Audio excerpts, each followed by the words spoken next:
Since it's known that you and Nikita Sergeyevich have a long-standing friendship, rumor has it. How did this friendship begin? How did it develop? And how long has it been going on? I can't remember the exact date when we first met very much, but it was at some gathering of mutual friends for some reason, and we happened to be there, singing songs. He was singing, I remember, the Kuban Cossack choir was there, and Nikita Sergeyevich sang and demonstrated how they initiate people into the Cossacks, placing a shot glass on a saber and performing, well, a rather complex routine.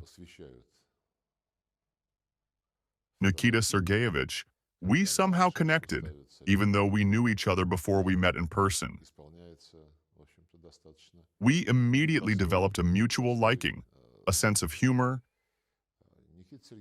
and, in a good sense, a sense of our country, our people.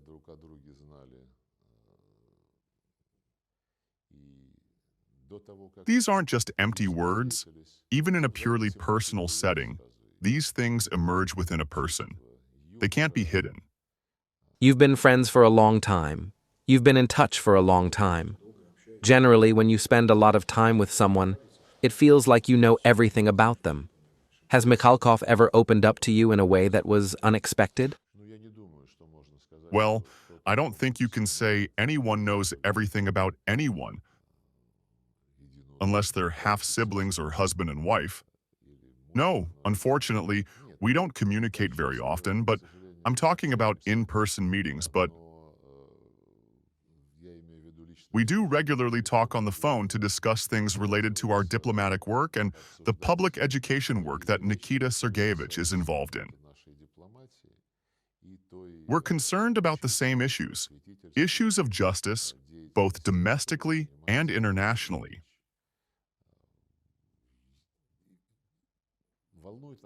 We approach these issues from the perspective of the diplomatic service's ability to ensure dignity in the international arena, to ensure the most favorable conditions for the country's domestic development, to resolve socio-economic issues, and to improve the people's well-being. Nikita Sergeyevich sees these same issues as priorities and approaches their resolution and the advancement of these goals using his own methods, his own tools of art and journalism. And very often we simply exchange opinions about what he saw in our public actions, about what I saw in his actions as, first of all, of course, the author of the Bessagon TV program, but also in terms of his increased activity in the theatrical field. Are you watching Bessagon? I watch it and enjoy it. And every time I share my feelings and impressions, I think it's a really well-done program. And the genre that Nikita Sergeyevich essentially created is highly sought after.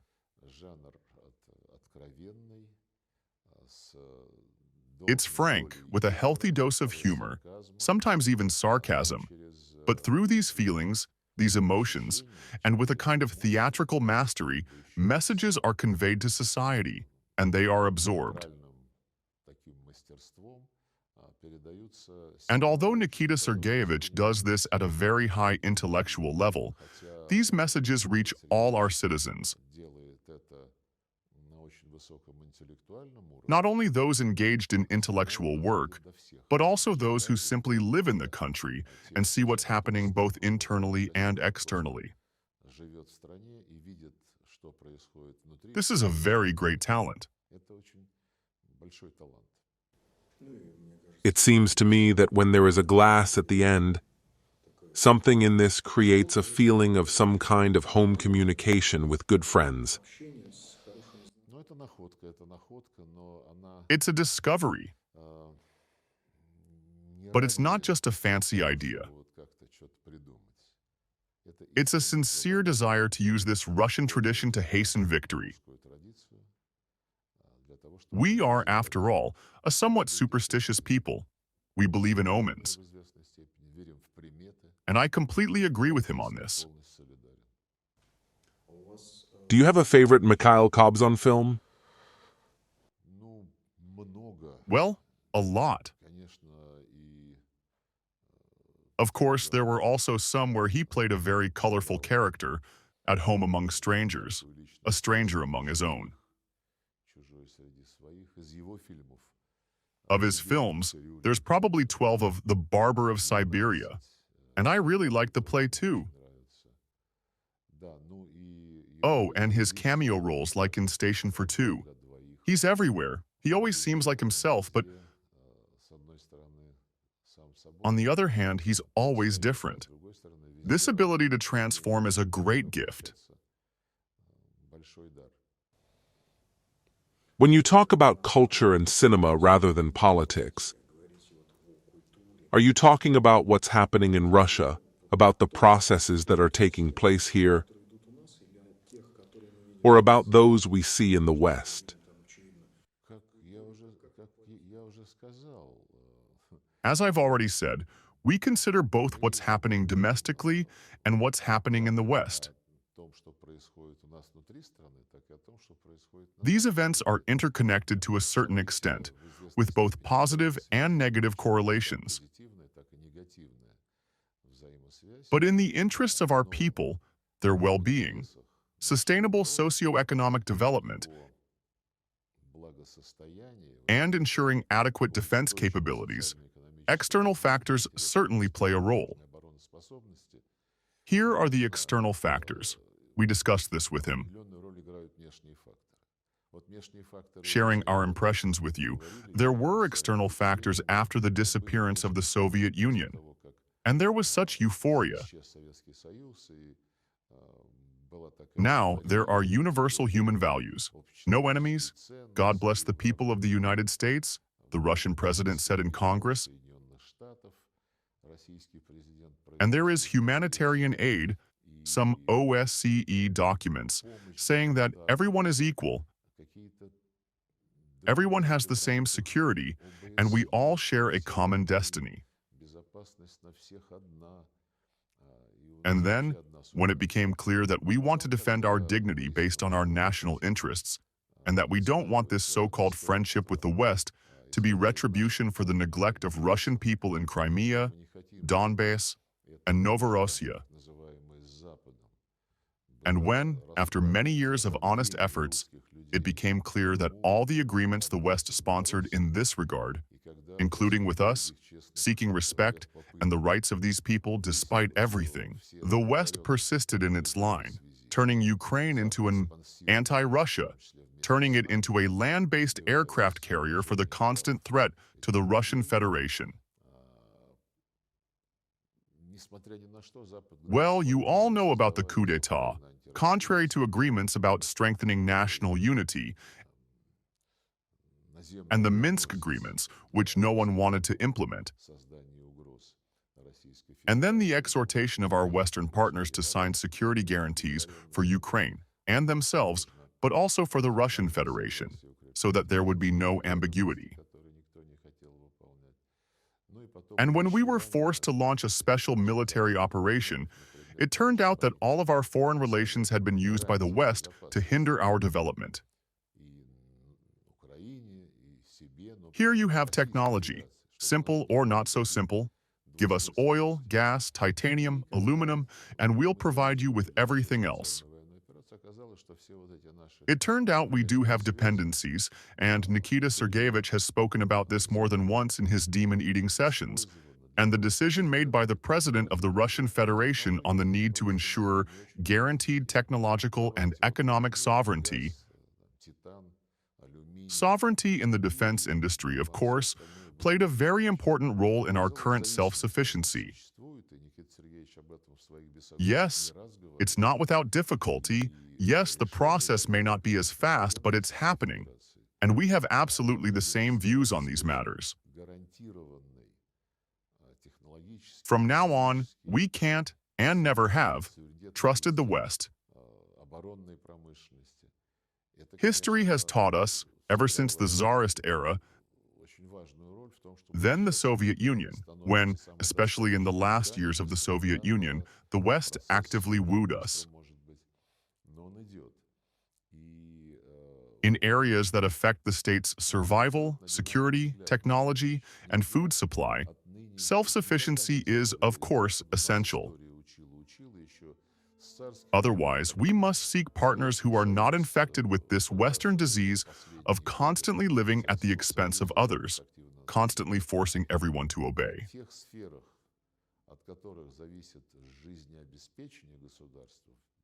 Such partners exist within the Shanghai Cooperation Organization and cooperate within BRICS. Incidentally, Nikita Sergeyevich also actively promotes the topic of new global alliances in Bessagon. In fact, I'd even say there are no topics relevant to me as a person, as a diplomat. As the head of the Ministry of Foreign Affairs, that Nikita Sergeyevich hasn't covered in his programs. And by the way, one of the key points, I was thinking about this just now, is that it's extremely rare for an hour-long program to be commercial-free.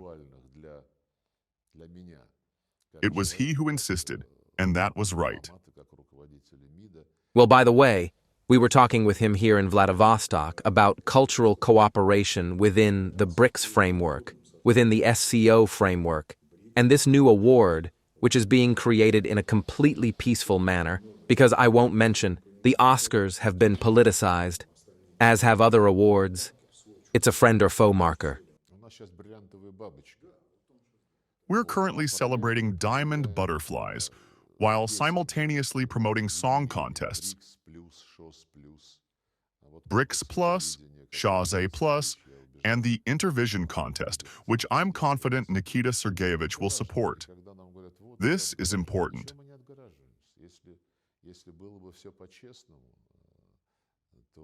And when they tell us, you're shutting us out, we're not shutting us out. If everything were fair, both sports and art would be above politics.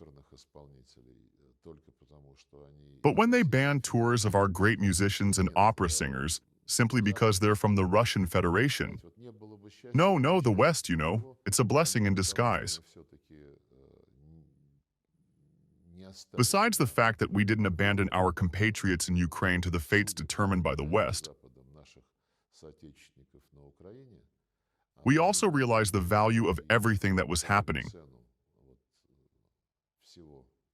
What the West offered us, and what a reliable partner it is. So, both Bessagon and I are defending Russian identity not in the context of autarky, but in the context of self-respect, in the context of a sense of self-worth. And we are ready to cooperate with open arms with anyone who will do so on an equal footing, based on mutual respect and not through dictatorship. Here, we invite you. Fine, so be it. Here you can raise the flag. But here there will be no anthem, but that would be humiliating. Although I've just touched on this topic, I still understand the athletes who go there, especially when they win. They're behaving very respectfully, guys. It's not their fault. But a new world is being created, a whole era, that's clear. And Bessagon also helps us realize that with just one click, we fall asleep in the evening and wake up in the morning in a just world.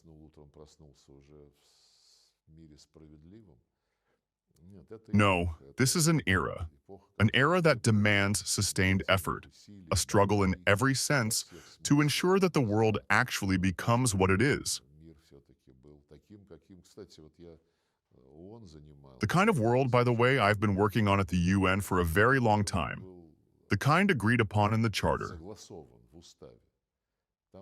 Read the Charter, it contains all the principles that are absolutely relevant today, starting with the principle of the sovereign equality of states, large and small, the principle of respect for all languages, all religions, The very thing that has now trampled the Ukrainian juntas by legislatively banning the Russian language, which Nikita Sergeyevich very actively defends in his broadcasts. Finding arguments in terms of art and its influence on minds and hearts. But there isn't a single country in the world where any language has been banned, except for Ukraine, where not just a language is banned, but one of the official languages of the UN. Laws have been passed, media outlets can't be published in Russian, plays can't be staged, books in Russian were thrown out of libraries just like they did in Nazi Germany, only there they were burned. And the guys in Ukraine are thrifty, so they handed them in for recycling and even got money for it. And, of course, the Ukrainian Orthodox Church.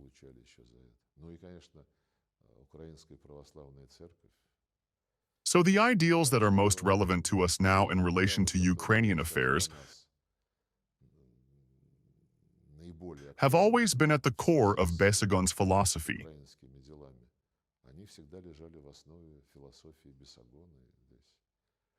We have a completely common language here. And now for the final question. Nikita Mikhalkov, in your opinion, what significance does he have for the country, for art, and perhaps even for the slaves of cinema? Nikita Sergeyevich is an outstanding figure in our art, both cinema and theater. And, fundamentally, as a person who advances culture in all spheres of our lives. Bessagon, for example, is a new genre. I don't even know how best to describe it, but it's definitely a genre with political content, and a genre that conveys the author's views.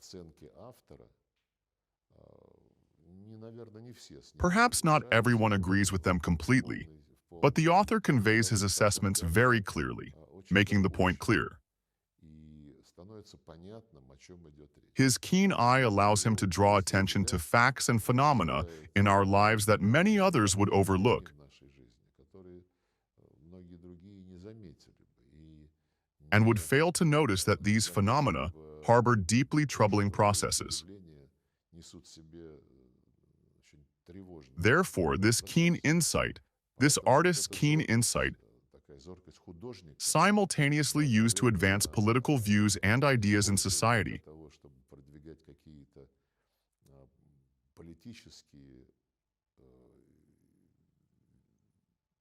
It's certainly a unique gift.